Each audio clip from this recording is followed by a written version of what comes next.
السلام علیکم۔ 10ویں جماعت کے طالب علموں کو عیسیٰ صابری کا سلام پہنچے۔ تو پیارے طالب علموں، آج ہم آپ لوگوں کے ساتھ ڈسکس کریں گے افسانہ کے بارے میں۔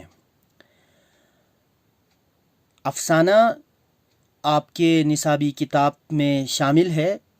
اس میں آپ کے نصابی کتاب میں جو افسانے شامل ہے اس کو پڑھنے سے پہلے ہم یہ سمجھیں گے کہ صنف افسانہ کیا ہوتی ہے۔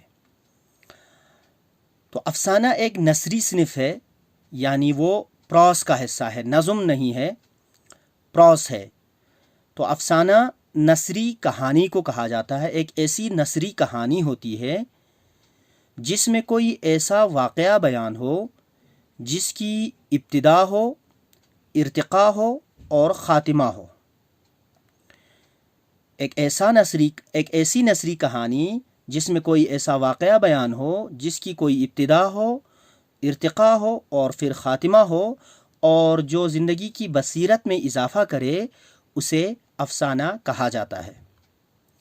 تو چلیے اس کو ایک مثال سے سمجھنے کی ہم کوشش کرتے ہیں کہ ایسا واقعہ جس کی ابتدا، ارتقا اور خاتمہ اور جو زندگی کی بصیرت میں اضافہ کرے، اس سے کیا مطلب ہے۔ اس کو ہم ایک سادہ سی مثال سے سمجھنے کی کوشش کرتے ہیں۔ آپ سب لوگ فلمیں دیکھتے ہوں گے، تو آپ نے 3 ایڈیٹس فلم ضرور دیکھی ہوگی۔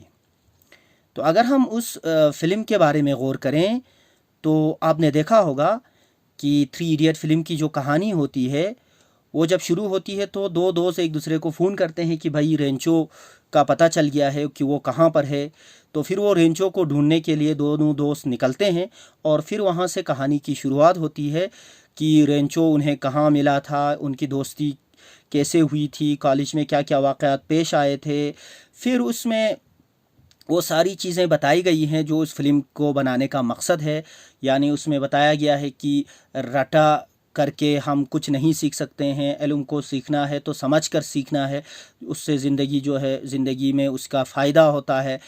تو اس طرح آخر کرتے کرتے فلم کی آخر میں جو ہے وہ ہیپی ایک اینڈنگ ہو جاتی ہے۔ اس کے بیچ میں جب ہم دیکھتے ہیں، فلم کے بیچ میں ہوتے ہوتے جب رینچو کی کہانی جب بیچ میں پہنچتی ہے، جب وہ لوگ کالج میں ہوتے ہیں، پھر کالج میں ہمیں پتہ چلتا ہے کہ رنچھوڑ داس اصل میں کوئی اور ہے، جبکہ رینچو ان کا نوکر تھا۔ تو وہاں پر پہنچ کے ہمیں لگتا ہے ارے یار یہ کیا ہوا، پھر تو یہ اصلی رنچھوڑ داس چانچر تو کوئی اور تھا، رینچو تو کوئی اور تھا۔ تو یہاں پہ کہانی بہت پیک پہ پہنچتی ہے۔ پیک پہ پہنچتے ہم سمجھتے ہیں، پھر ہم لوگ سوچتے ہیں کہ کہانی کا کیا ہوگا، آگے کیا ہونے والا ہے، پھر کیا ان کو رینچو ملے گا یا نہیں ملے گا۔ پھر کہانی کے آخر تک آتے آتے ہمیں پتہ چلتا ہے کہ جو رینچو تھا اصل میں وہ پنچوک وانڈو تھا جو لداخ میں رہتا تھا۔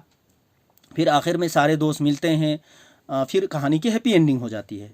تو اسی میں ہم دیکھتے ہیں کہ کہانی کی ایک شروعات ہے، پھر بیچ میں ایک ایسا موقع ہے جہاں پر ہم سوچتے ہیں کہ اب کیا ہوگا، اب کیا ہوگا۔ تو وہ ارتقاء کا مقام ہوتا ہے، اور اس کے بعد جب اینڈنگ ہوتی ہے، کلائمیکس ہوتی ہے، اس کو ہم خاتمہ کہتے ہیں۔ پھر جب اس فلم کو آپ نے دیکھا اور فلم کو دیکھنے کے بعد ہمیں احساس ہو جاتا ہے اچھا ہاں یہ چیزیں ہو جاتی ہے، کچھ نئی چیزیں ہم سیکھتے ہیں، ہے نا۔ جیسے اس فلم کو دیکھنے کے بعد ہم نے سیکھا کہ ہاں صرف رٹا لگانے سے کوئی آدمی کامیاب نہیں ہوتا ہے، کوئی اگر علم سیکھنا ہے تو اس میں دل لگا کر سیکھنا ہے، اور دل لگا کر سیکھنے سے، من لگا کر سیکھنے سے اور اسے پریکٹیکل زندگی میں آزمانے سے وہ علم جو ہے فائدہ دیتا ہے، یہ ہم سیکھتے ہیں۔ تو اس کا مطلب وہ ہو گیا کہ زندگی کی بصیرت میں اضافہ ہو گیا، ہمیں زندگی میں کوئی نیا چیز سیکھنے کو ملا، کوئی نئی بات ہمیں سیکھنے کو ملی، تو اسے کہتے ہیں زندگی کی بصیرت میں اضافہ ہونا۔ تو اسی طریقے سے کوئی بھی افسانہ ہم پڑھتے ہیں تو نمبر 1 تو یہ ہے کہ اس میں کہانی پن ہونی چاہیے، کوئی واقعہ ہونا چاہیے، ہے نا، کوئی ایسی بات ہونی چاہیے جسے پڑھ کر ہم مزے لیں۔ اور کہانی کا جو طریقہ ہے اس کہانی کے کہنے کا، اس میں کیا ہوتا ہے، پہلے کہانی کی شروعات ہوتی ہے، پھر کہانی میں ایک موڑ ایسا آتا ہے کہ اس کے بعد ہم سوچتے ہیں ارے یار پھر آگے کیا ہوگا، ہم جاننا چاہتے ہیں کہ اس کا آخر میں کیا ہوگا، ہم سب لوگ جاننے کو اتسک رہتے ہیں۔ دلچسپی ہماری بڑھ جاتی ہے تو اس کا ارتقاء ہوتا ہے اور اس کے بعد خاتمہ ہو جاتا ہے، اور جب ہم وہ ختم کرتے ہیں تو پھر ہماری زندگی کی بصیرت میں اضافہ ہو جاتا ہے، ہمیں کچھ نئی بات سیکھنے کو ملتی ہے۔ یہ ہے افسانے کی ایک چھوٹی سی تعریف، ٹھیک ہے؟ تو کیا کہا افسانہ؟ افسانہ ایک ایسی نثری کہانی جس میں کوئی ایسا واقعہ بیان ہو جس کی کوئی ابتدا ہو، ارتقاء ہو اور خاتمہ ہو، اور جو زندگی کی بصیرت میں اضافہ کرے، ٹھیک ہے؟ تو افسانے کا ایک اور افسانے کی ایک اور تعریف یہ بھی کی جاتی ہے کہ افسانہ ایک ایسا بیان ہے جو مکمل ہو اور جو ایک ہی نشست میں پڑھا جا سکے۔ ایک ہی نشست میں مطلب ایک ہی بار میں ہم اس کو پڑھ سکیں۔ جیسے فار ایگزامپل ہم فلم دیکھنے بیٹھتے ہیں تو ہم شروع سے دیکھتے ہیں، پھر 2-2.5 گھنٹے بیٹھ کر اس فلم کو دیکھتے ہیں اور فلم کو ختم کرتے ہیں۔ تو یہ مثال ہے افسانے کی۔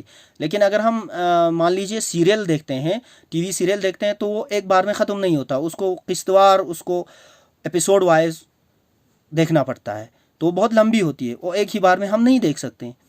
تو بالکل اسی طریقے سے افسانہ بھی ہے۔ افسانہ ایک ایسا بیان، ایک ایسی کہانی جو ہم پڑھنے بیٹھیں تو اس کو ختم کر کے ہی اٹھیں۔ ہاں، کوئی 3 4 5 زیادہ سے زیادہ 10 پیجز ایسے ہوتے ہیں جس کو ہم ختم کرتے ہیں، ٹھیک ہے؟ تو یہ افسانے کی 2 تعریفیں ہو گئیں۔ پہلی تعریف ایک ایسی نثری کہانی جس میں کوئی ایسا واقعہ ہو جس کی ابتدا ہو، ارتقاء ہو، خاتمہ ہو اور جو زندگی کی بصیرت میں اضافہ کرے، اور دوسری تعریف یہ ہو گئی کہ وہ ایک ایسا بیان ہے جو مکمل ہو اور ایک ہی نشست میں پڑھا جا سکے۔ لیکن یہ دونوں تعریفیں جو ہے افسانے کی مکمل تعریف نہیں ہے۔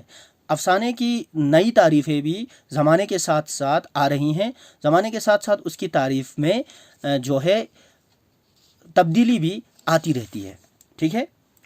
تو اگر ہم افسانے کی تاریخ دیکھیں کہ کہاں سے اردو میں افسانہ شروع ہوا، تو سجاد حیدر یلدرم ایک رائٹر تھے، انہوں نے بہت سارے کچھ یورپی افسانوں کو اردو میں ترجمہ کیا تھا اور وہاں سے لکھنے کی شروعات ہوئی۔ پھر شروع کے افسانہ نگاروں میں پریم چند کا نام سر فہرست ہے، پھر سلطان حیدر جوش کا نام سر فہرست ہے۔ یہ تینوں رائٹر جو تھے، لیکھک جو تھے، انہوں نے افسانے کی شروعات کی اور افسانے کو لکھنا شروع کیا۔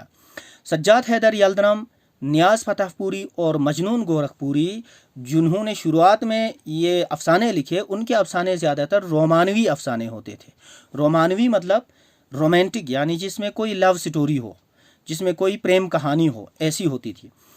پریم چند کے جو افسانے ہوتے تھے اس میں زیادہ تر دیہاتی زندگی کی عکاسی ہوتی تھی، یعنی وہ دیہات کے لوگوں کے مسائل کو لے کر افسانے لکھتے تھے۔ پھر اس کے بعد پریم چند کے بعد سعادت حسن منٹو، کرشن چندر، راجندر سنگھ بیدی اور عصمت چغتائی وغیرہ رائٹرز جو تھے انہوں نے افسانہ لکھنا شروع کیا۔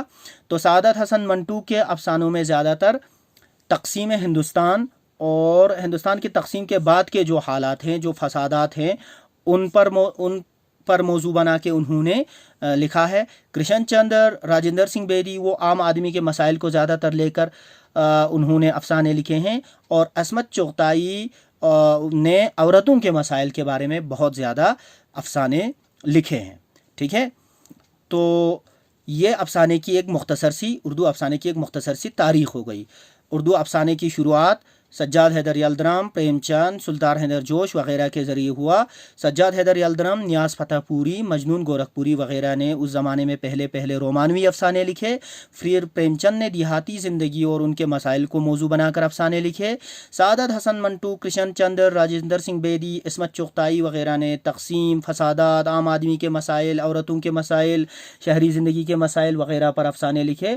اور اس کے علاوہ بھی بہت سارے افسانہ نگار ہیں جن کی فہرست بہت لمبی ہے، ان میں قرۃ العین حیدر بھی شامل ہے، ان میں اختر اورینوی، علی عباس حسینی، خواجہ احمد عباس، جوگیندر پال، غیاث احمد گدھی اور جموں کشمیر کے افسانہ نگار نور شاہ بھی قابل ذکر ہیں۔